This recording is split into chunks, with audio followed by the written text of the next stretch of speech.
kang bata, halika nga dito! Hoy! Ilang beses kong sinabi sa'yo na huwag mo pakikialaman ang mga laruan ng ate mo dahil kahit anong hawakan mo nasisira! Ha? Hindi ka lalabas yan? Hindi! Pwes, hindi kita pakakainin hanggang bukas! Ano ba naman kayo? Sabi ko nang huwag niyong ipahiram ang mga laruan niyo dyan kay Ben. Ayan tuloy nasira. Salbahing bata yan. Hoy!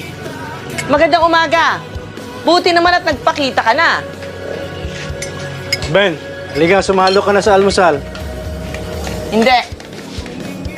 Ipag-igib mo muna ako ng tubig bago ka mag-almusal. Walang pakainin mo muna yung bata. Kakain siya pag natapos na niya ang pinapagawa ko, di ba? Okay lang po, Papa. Magkikib na lang po ako. Buti naman.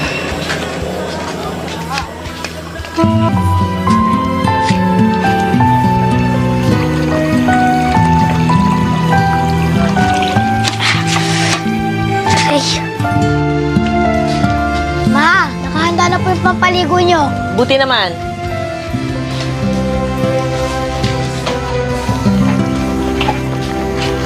Ma, sa susunod po na pasukan, gusto ko mga artista cover ng notebook ko, ha? Si Julian Santos! Opo, ma, kailangan ko po ng bagong Crayola. Maisa kasi dyan, pinutol yung mga Crayola ko. Ha? Talaga? Hayaan nyo.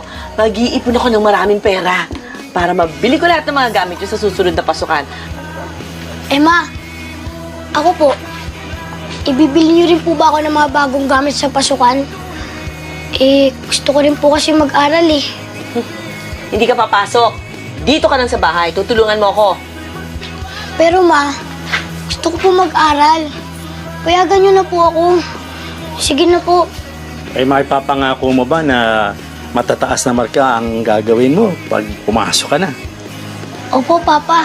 Gagalingan ko po. Ako? Tigilan nyo nga akong dalawa. Sinabi ko lang di siya papasok. Tapos! Bakit hindi naman? Matuturuan bang magbasa at magsulat dito sa bahay ang si Ben? Magagawa mo ba yun para dito sa apo mo? Kaya mo nang sa eskwelahan matuto.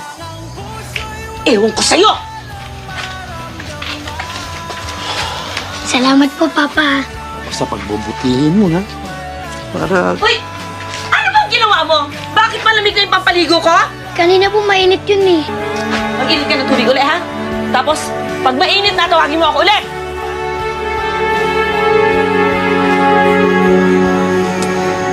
Ayan mo, mabilis din gagaling yung mga sugat mo. Basta parati nating lalagyan itong dahon ng mayana, ha? Pa, bakit po sila ganun? Bakit po galit na galit sa akin sina mama at sina ate? Bakit? Di po ba nila ako mahal? Mahal ko naman po sila eh. Pero, bakit di po nila ako mahal?